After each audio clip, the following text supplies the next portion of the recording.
Esse é o Vírgula Dobrado, seu podcast quinzenal, apresentado por mim, Diego Malva, às segundas, lá no site virguladobrada.com.br.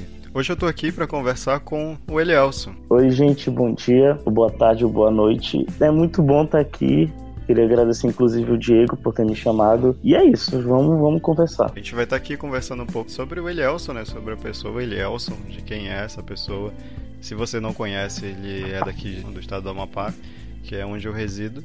E a gente vai começar o episódio de hoje daqui a pouquinho. Mas primeiro eu tenho alguns avisos.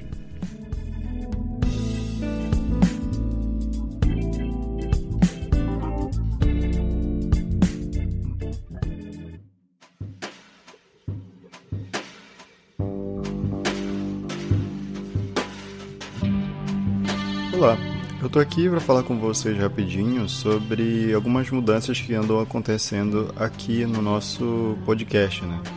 Recentemente a gente entrou pro Spotify e estamos querendo padronizar um pouco as coisas e provavelmente você já deve ter percebido que estamos com um formato de episódio individual e com convidados já tem algum tempo. De alguma maneira, isso acaba ficando um pouco confuso para algumas pessoas, né? Elas não entendem como que funciona exatamente e por que às vezes eu tô falando sozinho e por que às vezes tem alguém. Então, dessa maneira, a gente trouxe agora a padronização dessas vitrines, né? Que são as capas que ficam em cada episódio. E agora nas vitrines vocês vão perceber que na parte de baixo delas vai ter ou uma tarja preta, ou uma tarja branca, ou uma tarja com news, né? E com a tarja preta é quando é um episódio individual, com a tarja branca é quando o episódio é com um convidado. E a tarja com news são os episódios que são lançados aleatoriamente, né? Fora do nosso padrão, digamos assim, de postagem, que é quinzenal. E é justamente para trazer alguns avisos, trazer algumas informações que são necessárias para que saibam, né, o que a gente está trabalhando, talvez, alguma outra informação relevante. Então, você pode comentar, né, sobre essas mudanças, essas alterações, ou também falar sobre algo que você acha que a gente precisa melhorar dentro do nosso podcast no contato @virguladobrada.com.br. Lá no nosso site também, que é o virguladobrada.com.br, você encontra as descrições de todos os episódios, que estão com os links e referências dos quais são citados, né, aqui nesse episódio. Então, caso você esteja no Spotify que não fornece uma descrição bem mais elaborada, né, você pode entrar no nosso site e acompanhar todas essas coisas que rolam, né, durante a nossa conversa aqui. Por isso também a gente continua recomendando o uso do Castbox, né, que é um aplicativo que é feito somente para podcast. Seja o nosso patrão. A partir de R$5 lá no catarse.me/virguladobrada, você estará contribuindo para o nosso crescimento e também se beneficiando de muitas maneiras, né? Os doadores desse mês foram o Pedro Henrique e o Eurique Rander. Esses dois patrões agora estão ajudando a gente a pagar o site, né? Estamos conseguindo agora manter o site com essas doações mensais que são feitas por eles. Então, caso você queira também colaborar com a gente, temos uma aba lá no site que fala exatamente sobre cada coisa que estamos planejando para o podcast. Se você não quer doar mensalmente, como eles fizeram, você pode fazer doações únicas a partir de R$1 acessando os links que estão lá na descrição. Temos redes sociais, o @virguladobrada no Instagram, @virgulapodcast no Twitter e @virguladobrada no Facebook. Sem mais é isso, muito obrigado e aproveitem.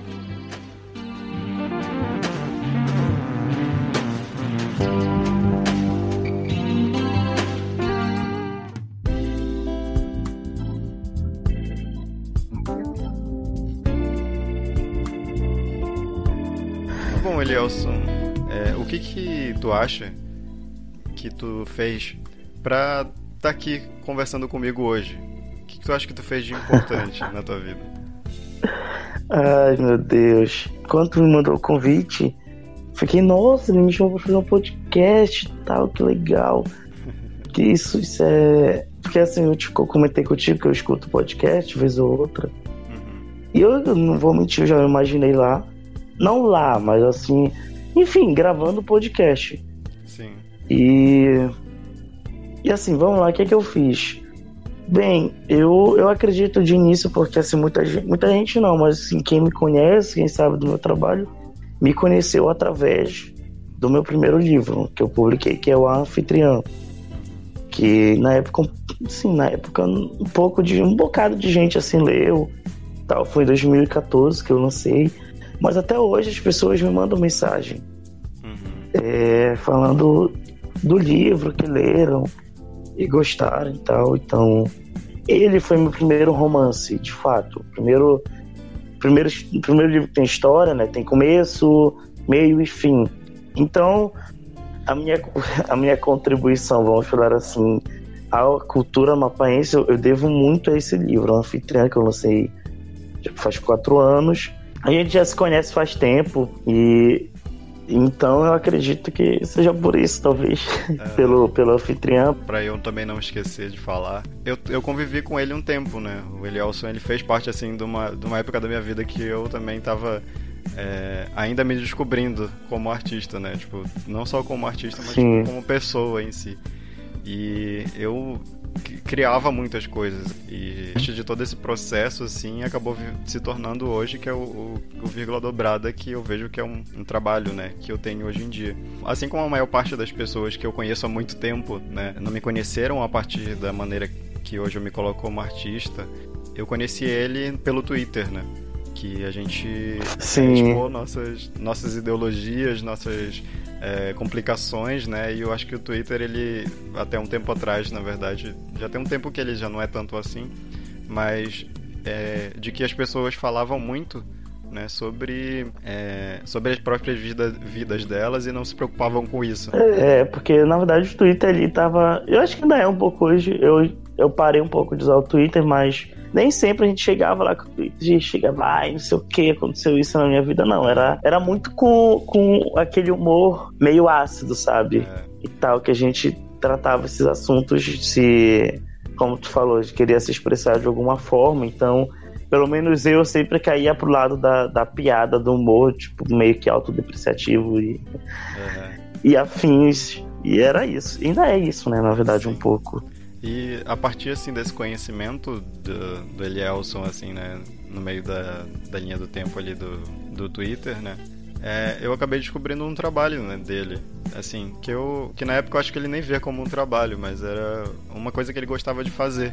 E que eu também fazia quando eu era criança, assim, mas eu tinha esquecido disso. E me redescobri escritor quando eu vi, né, o Elielson postando a Anfitriana, mas só que na época ainda era postado faz tempo. No Nyan Fanfiction, né? Que era... Isso, exatamente, era no Nyan Fanfiction. Pois é. Isso foi em 2012, 2013, por aí. Sim. Eu acabei ficando curioso, né, com isso, principalmente porque todo mundo que eu conhecia naquela época conhecia o trabalho dele, né, já. E ele já tinha, acho que uns 2 ou 3 capítulos quando eu comecei a ler.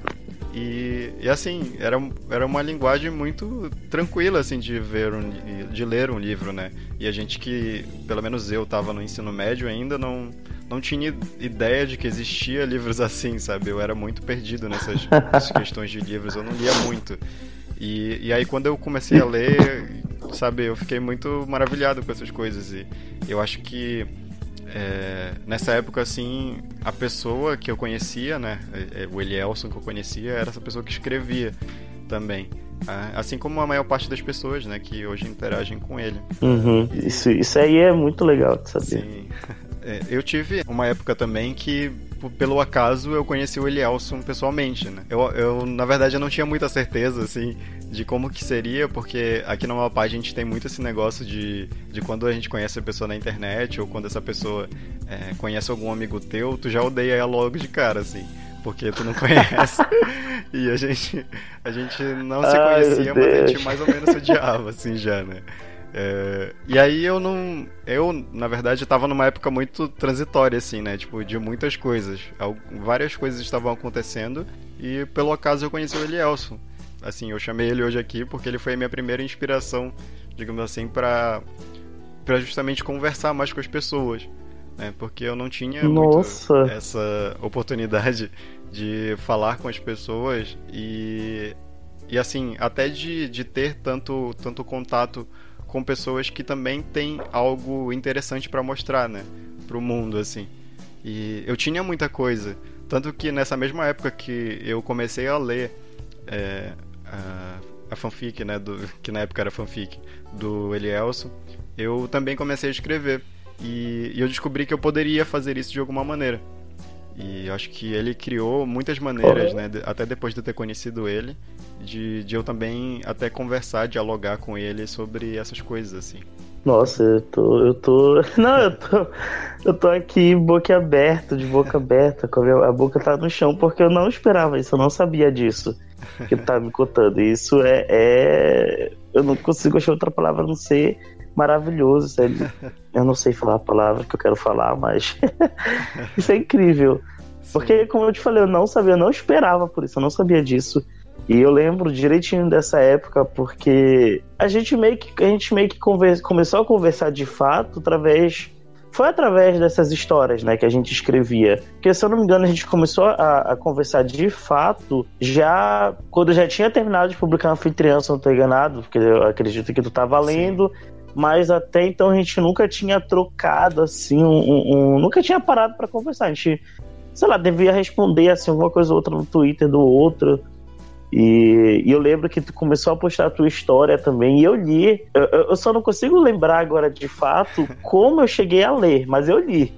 Eu lembro que eu comecei a ler, assim, mas é o que eu digo, assim, eu não sei se foi tu que me pediu pra ler, ou deve ter sido eu, que eu sou enxerido meio feio e comecei a ler. Então, eu lembro que eu li, e eu lembro que depois eu fiquei eu até esperava tu postar, porque, enfim, eu tava muito interessante, eu comentava contigo da tua história. Uhum. Isso já mais tarde, né? Bem mais tarde. Mas aquela época é muito engraçado lembrar disso, porque, como tu falou aqui, pessoal, em Macapá, eu não sei se é só em Macapá, mas enfim, a nossa vivência é aqui, de que tem esse costume do pessoal se seguir nas redes sociais e tal, e às vezes nem necessariamente segue outra pessoa, mas quando tu vai conhecer o amigo, né, da outra, tu já odeia, ou tu tem assim um tipo de ranço por algum motivo inexplicável. Mas enfim, tu acaba conhecendo a pessoa, porque aqui em Macapá todo mundo se conhece, aí todo mundo se odeia e todo mundo se ama ao mesmo tempo, é assim mesmo. Sim. Assim, a gente, como artista, a gente não espera que vá chegar outra pessoa, mesmo que seja uma pessoa desconhecida e tal, e vai falar, de certa forma, tu me deu uma certa inspiração, tu me deu um gás para fazer alguma coisa. Eu digo isso, que isso também é uma espécie de feedback pro que a gente está fazendo. Um feedback que a gente não tá esperando de fato, porque a gente... eu não digo assim só quem é escritor, mas enfim, quem é artista em geral, a gente espera que inspire as pessoas de certa forma. Aí a gente fica assim, não, ninguém vai gostar disso, sabe? Tem aquela segurança, não sei se tu entende o que eu quero dizer. Tem aquela assim, tem aquele pezinho assim na insegurança e um pezinho na confiança. Então a verdade é essa, tipo, a gente quer inspirar as pessoas, mas a gente nunca sabe se realmente tá conseguindo inspirar. Então, quando alguém chega e fala pra ti, tu me deu uma inspiração, tu me deu um gás, isso é muito bom, isso assim, mas eu tô sem palavras pra explicar de fato como é essa sensação. Eu não sei se já aconteceu contigo, mas isso assim é reconfortante, sabe? É gratificante. Sobre da gente, né, ser esse tipo de artista assim, que às vezes não espera, né, que a pessoa que a gente está levando ao nosso trabalho se inspire com isso, né? E eu normalmente tento lembrar, né, o tempo todo, me lembrar também, né, como artista, de que todas as pessoas também são artistas, né, assim, na vida. A gente se vê como artista porque temos trabalhos concretos, de que a gente tem respaldo para isso, de que ele é tanto uma coisa que move a gente todos os dias, mas também que inspira, né, também as outras pessoas, mesmo sem a gente saber. E o que eu acho interessante assim, de querer falar, né, a essas pessoas, precisam se ver mais como artistas também, de que elas, em determinados momentos das vidas delas, assim, elas precisam encontrar também aquilo que elas amam, né? E se agarrar nisso, mesmo que elas tenham algo que seja a ocupação hoje delas, assim. Normalmente, nós, assim, como artistas, a gente é mais sensível àquilo que a gente gosta. E eu acho que isso é maravilhoso para qualquer pessoa, né? De Com fazer certeza. com que a gente se mova sempre à frente para aquilo que a gente ama. E eu acho que para qualquer pessoa isso é uma lição, assim, de vida mesmo, né? Porque a gente sempre precisa ter esse lugar de conforto nosso, assim, de conforto mental, né? Até de que a gente pode estar ali criando, estar ali mostrando o nosso trabalho e não vai ter ninguém ali também para julgar a gente por isso, né? No fim das contas. Nossa, o que tu disse é uma completa verdade, que todas as pessoas elas são artistas, porque todo mundo produz uma arte. Sim. Todo mundo tem essa capacidade de produzir arte. Arte Como explicar o que é arte, né? Mas a arte está em todo mundo. Todo mundo, em algum momento... Eu não digo que em algum momento tem contato com a arte, porque eu acredito que a todo momento a gente tem contato com a arte. Sim. Então, tipo, todo mundo gosta de assistir um filme, todo mundo gosta de ouvir uma música, todo mundo... Enfim, tá em contato com a arte. Tem a pintura da tua casa, que tu pode achar que isso daqui sei lá, não é nada. Tipo, a parede que o cara pintou aqui não é nada. Mas vai eu tentar fazer aqui isso daqui, entendeu?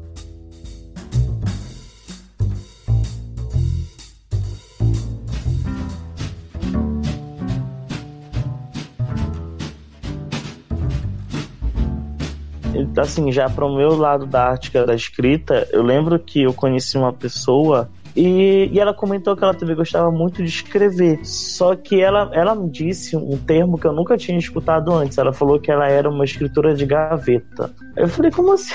O que é isso? O que é um escritor de gaveta?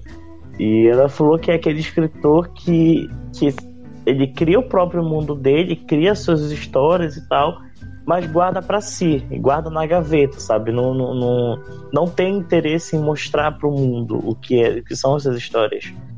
E ela conversando comigo, que depois, inclusive, eu já ouvi de outras pessoas também falando isso, se autodenominando como escritores de gaveta, que é reconfortante, é como se fosse uma terapia. Sim. Então, a arte pode fazer isso, né? Porque tem também a pessoa que pinta, que desenha, mas que é pra si.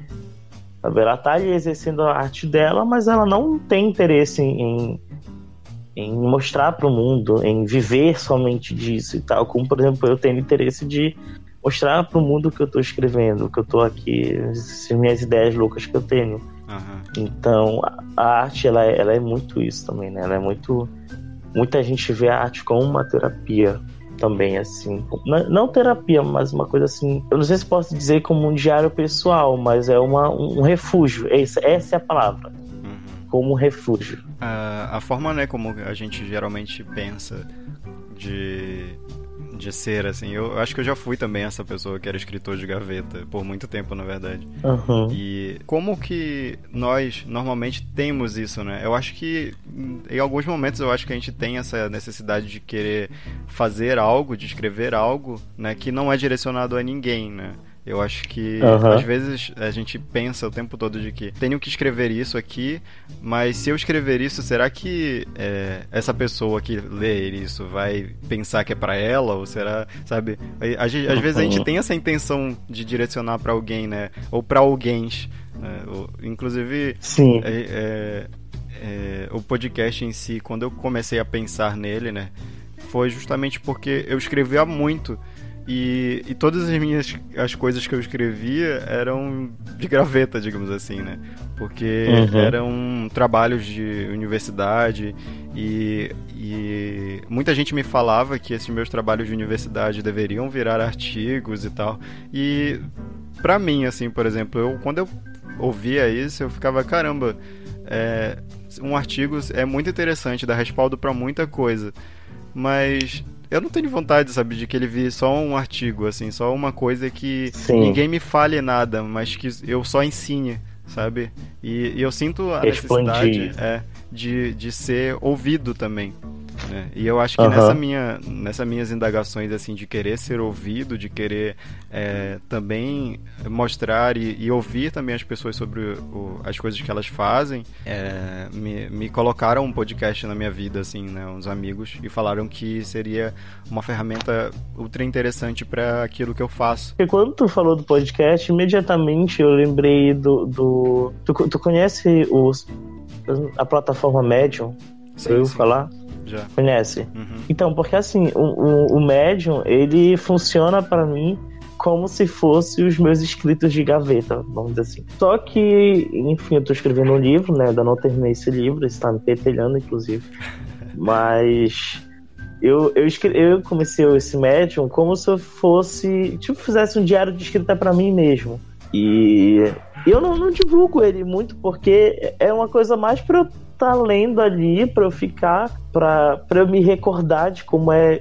Quando tu tá escrevendo uma coisa, eu acredito que tu saiba, né, como funciona isso, mas quando tu tá escrevendo assim um livro, só que no meu caso, eu tô escrevendo esse livro, só que eu já tenho o peso de que o último livro que eu lancei já vai fazer 5 anos e eu não lancei um livro de novo, tipo um romance. Eu só lancei contos e tal. Então o Medium, ele funcionou muito isso, porque às vezes quando a gente tá escrevendo, a gente isso aqui tá uma merda, sabe? Isso aqui... Ninguém vai gostar disso, sabe? Quando a gente tá escrevendo, dane-se. Aí eu vou lá no Medium e falo que eu escrevi, eu fiz... Eu consegui tantas... Não, eu não digo que eu consegui tantas palavras, mas... é muito idiotice. Mas é tipo assim... Ilhéus do futuro, se você tá lendo isso, não sei o quê... Se você quer desistir... Porque assim, eu sou muito de... não vou mais escrever esse livro. Aí depois eu falo, não, eu tenho que escrever esse livro, eu tenho que terminar. Então é um processo de escrita, de tu tá fazendo essa arte, é um processo muito louco, porque às vezes tu tá amando o que tu tá fazendo, às vezes tu tá odiando, e às vezes tu tá nesse meio termo. Então o Medium, ele funciona muito pra mim, pra isso, sabe? E foi assim uma coisa muito boa, porque eu acredito que foi a mesma coisa contigo com o podcast, só que, como eu te falei, é um paralelo que é completamente diferente. Não, mas o que me fez lembrar, porque tu falou assim que tu queria expandir, né? Tu queria, enfim, se expressar. Então, o Medium, pra mim, serve como essa expressão, sabe? Mesmo que eu não divulgue, assim, eu divulgo... eu postei um texto, eu vou lá no meu Instagram e falo, eu vou lá no Stories do Instagram e falo, eu postei um texto aqui no Medium, quem quiser ler, leia, tipo isso, sabe? Sim, mas não é uma coisa que eu tô assim o tempo todo divulgando e nem nada. Me lembrou quando tu disse... É tudo a ver, assim, tem tudo a ver a questão esse paralelo que tu fez. Porque no teu caso, o teu lugar de conforto, eu acho, sabe? Sim. Porque tu não precisa estar escrevendo um livro, não é um lugar ali onde tu tem a obrigação de fazer, né? E eu acho que quando tem essa questão justamente que a gente às vezes se coloca de ter a obrigação de fazer, é que cai num lugar meio chato, né? Inclusive para nós artistas, né? Porque a sociedade, assim, hoje em dia tem essa intenção de o tempo todo de se tu é visto, né? Tu tem que estar ali fazendo alguma coisa, né? E aí Sim. Eu acho que essa carga que tem, né, faz com que a gente se desestimule também a fazer algo, né? Tanto que eu acho que o fato de normalmente a gente querer ter um tempo de descanso às vezes, de largar tudo, sabe, e não querer fazer mais aquilo, ou querer fazer outra coisa completamente diferente, é justamente por causa dessas questões, né, que a gente tem eu tenho que fazer isso aqui, mas eu tô com zero vontades, então eu não vou mais fazer, ou eu prefiro fazer outra coisa. Então acho que ter um lugar de conforto é extremamente necessário, né? Eu acho que eu encontrei no podcast isso também, né? Que tu encontrou no Medium. Eu até acho que inclusive é algo maravilhoso para ti, né? Porque tem essa forma de tu, por exemplo, tirar essa carga um pouco, né? De querer fazer, de estar produzindo, porque é complicado, né? Produzir um livro assim demora muito tempo. E a gente acha que a gente tá parado no tempo às vezes, né? Por causa disso. E é um empecilho também. Nossa, isso aí fica na minha cabeça o tempo todo. Principalmente porque a última vez que eu peguei... Mas isso porque eu tô meio ocupado com outras coisas agora, mas... A última vez que eu peguei neles foi, sei lá, nem sei, foi em maio, então... Isso fica muito assim na cabeça, sabe? Olha, o teu livro tem que terminar, o teu livro tem que não sei o quê, tem que fazer aquilo, tem que... Nossa, e ter esse refúgio é assim um jeito de tu esquece aquela coisa ali por um instante e pensa em qualquer besteira, qualquer coisa que vem na tua cabeça e expressa, né? É isso mesmo, é confortante.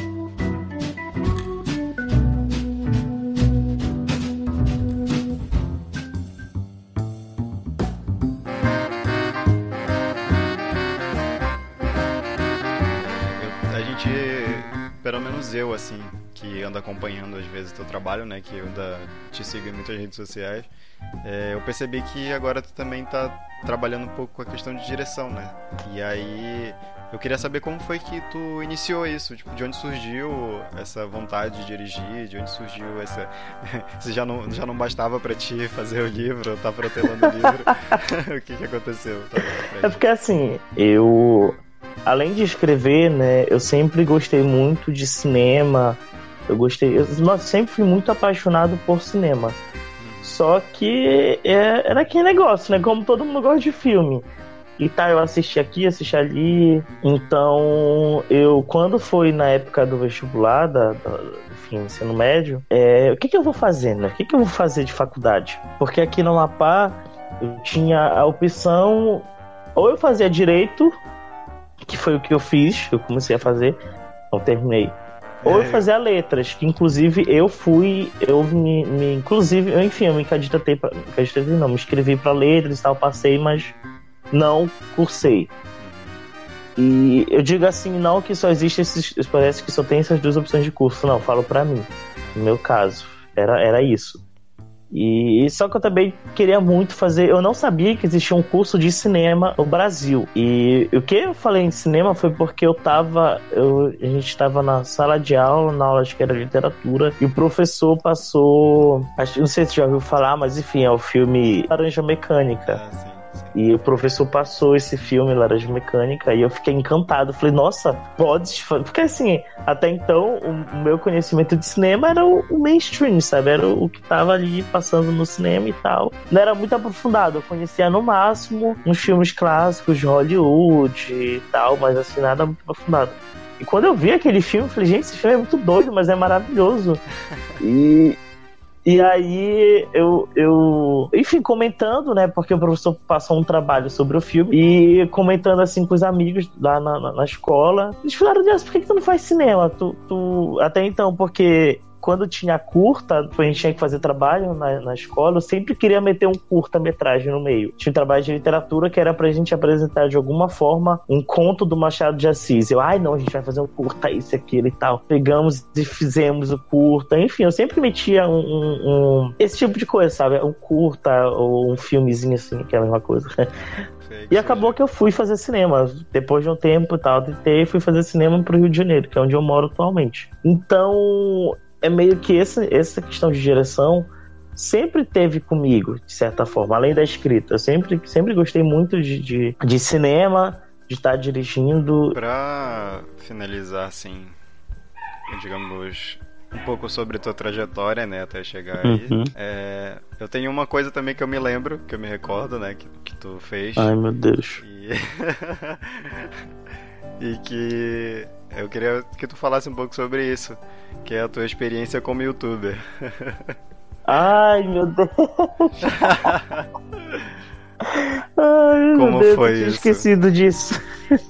Não, assim, naquela época eu nem acompanhava muito o YouTube como hoje em dia eu acompanho. Mas eu vi aquilo e falei, nossa, que legal. Então por que eu não faço um canal também? Eu até ia, inclusive, eu cheguei até a gravar outros vídeos para um canal de literatura, só que eu nunca publiquei. E aí eu chamei a minha amiga, né, a Amanda, na época, e a gente chegou a gravar uns vídeos. Era muito divertido, mas assim, foi uma coisa assim muito curta, muito rápida, até porque logo depois eu me mudei pro Rio, que eu fazia faculdade, então acabou nisso.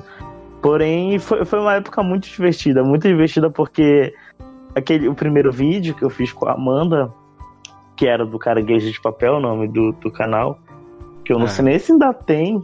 Eu acho que não tem, não. Mas no YouTube. Mas se tiver, vai ficar lá. Mas era o Caranguejo de Papel e a gente... E ali a gente tá muito... Eu lembro direitinho quando a gente foi gravar.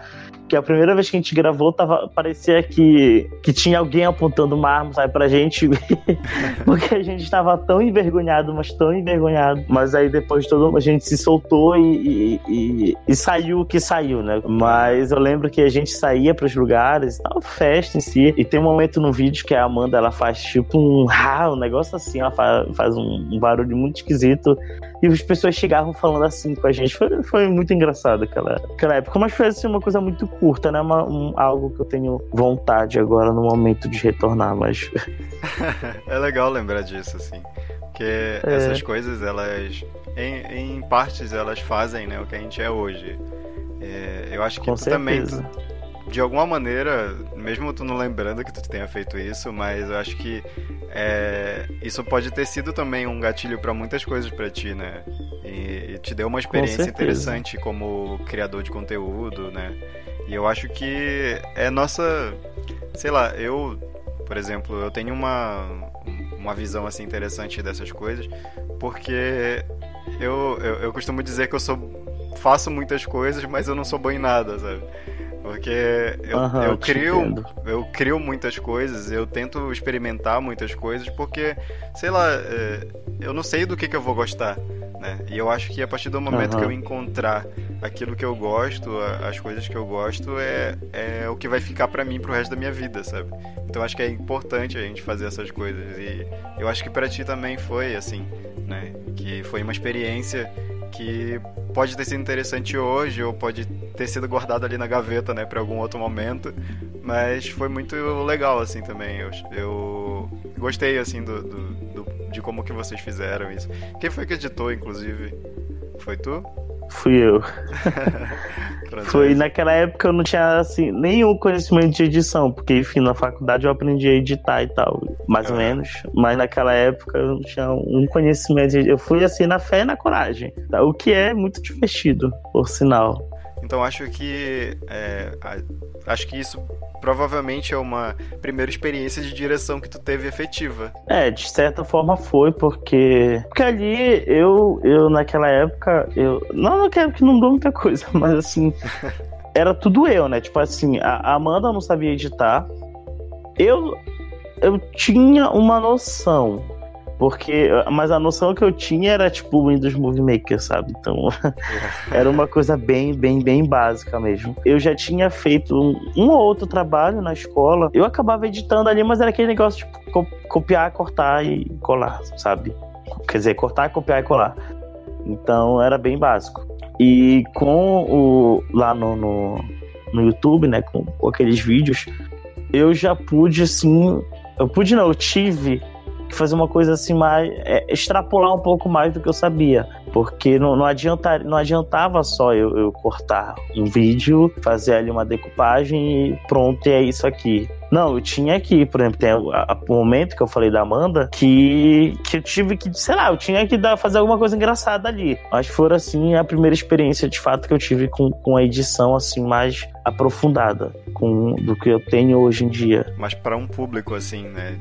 Isso, exatamente. Que não é só pra escola, mas é, tipo, um projeto de vida, assim, né, praticamente, porque tu tá apostando pra todo mundo ver. Né? Tá todo mundo exatamente.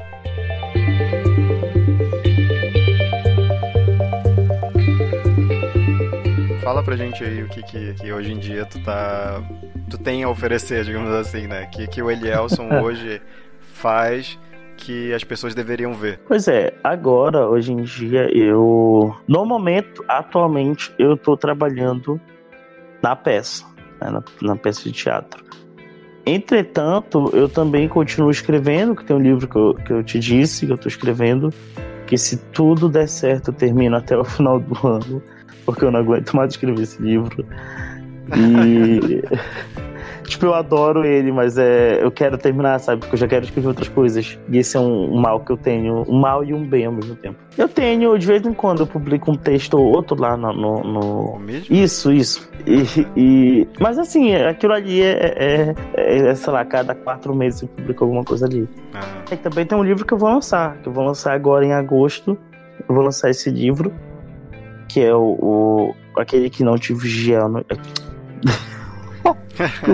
É aquele que te vigia ao anoitecer, que é uma reunião de contos de terror. Era pra ter lançado esse livro, inclusive eu cheguei a divulgar ele final do ano passado, só que, enfim, atrasou ali a produção dele, a impressão dele e tal. E ele só chegou agora, só ficou pronto de fato agora. Eu tive uns probleminhas ali, enfim, ossos do ofício. E agora eu vou sair, vai lançar em agosto, dia 10 de agosto. E eu acredito que ele seja o meu trabalho mais atual, né, que eu vou lançar. É um conto de terror, são contos que... Eles são contos de terror psicológico, eles não são... Eu falo muito do psicológico dos personagens. Então, o terror tá muito no que tu tá pensando, né? Que às vezes nossa mente pode ser meio doida. Então, nessa vibe, sabe? Nessa linha que ele vai. A não ser o último conto que eu acredito... Os dois últimos contos, eu acho que eles são, assim, os que mais se diferem, porque eles não falam exatamente apenas do psicológico. É tipo a materialização disso, entende? E é lendo pra entender o que eu quero dizer, porque a minha cabeça é meio doida e eu também não sou muito bom pra explicar. mas é isso. Eu adoro terror também, então eu tô entrando, né, nesse mundo do terror, apesar de que nem sempre eu tô escrevendo isso. Por exemplo, o meu próximo livro, o livro que eu falei que eu tô escrevendo, ele não é de terror, ele é fantasia. Então é totalmente diferente. Eu gosto muito de mudar isso também. E conta um pouco também sobre essa peça, tipo, como é que ela é, de onde ela surgiu. A peça, a gente tá fazendo, O Herdeiro Amaldiçoado, ela é uma peça inspirada em Harry Potter, de Harry Potter, né? Que, enfim, não sei, tu já deve saber, todo mundo sabe, todo mundo que me vê sabe que eu sou louco por Harry Potter.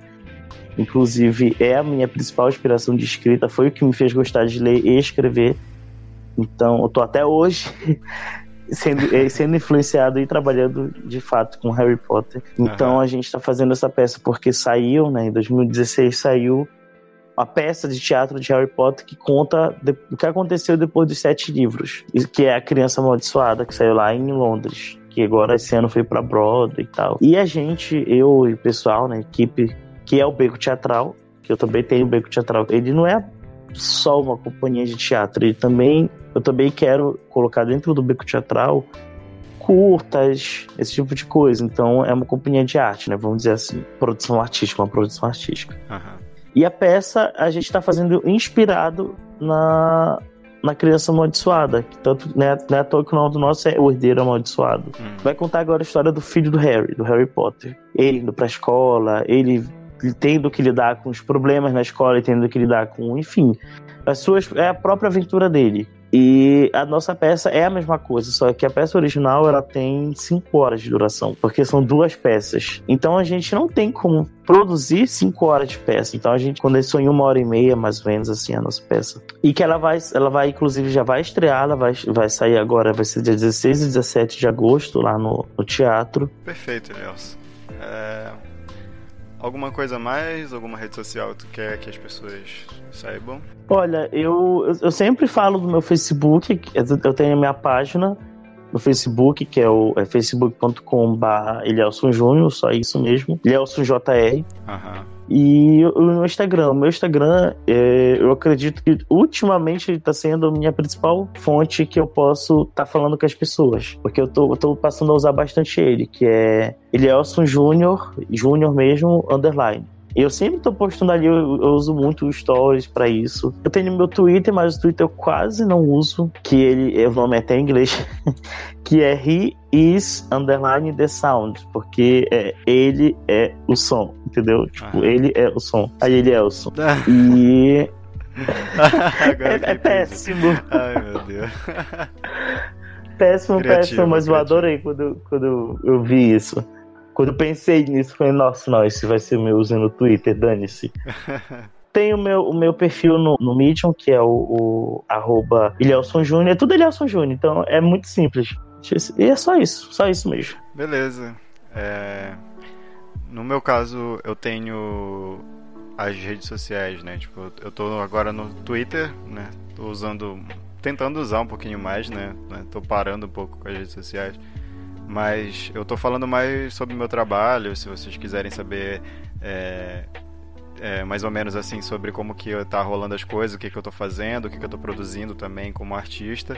No momento, infelizmente, quando sair esse episódio, que a gente tá gravando agora no dia 9, né, numa segunda-feira, as pessoas que me seguem sabem que eu tô com uma peça não, um experimento, né, de direção teatral também, que eu faço lá na Universidade Federal do Amapá, né, e aí essa peça se chama De Quem é a Culpa do Meu Desequilíbrio, né, que vai sair agora dia 12 de julho, né, e ela demorou bastante para sair, porque deu muitos imprevistos. Quem me segue nas redes sociais sabem do meu drama, mas, enfim, é isso. Tem o Facebook que você me encontra lá pelo DID Malva, né, Didi Malva, e no Instagram, mesma coisa, DID, né, Didi.malva também. E acho que é isso.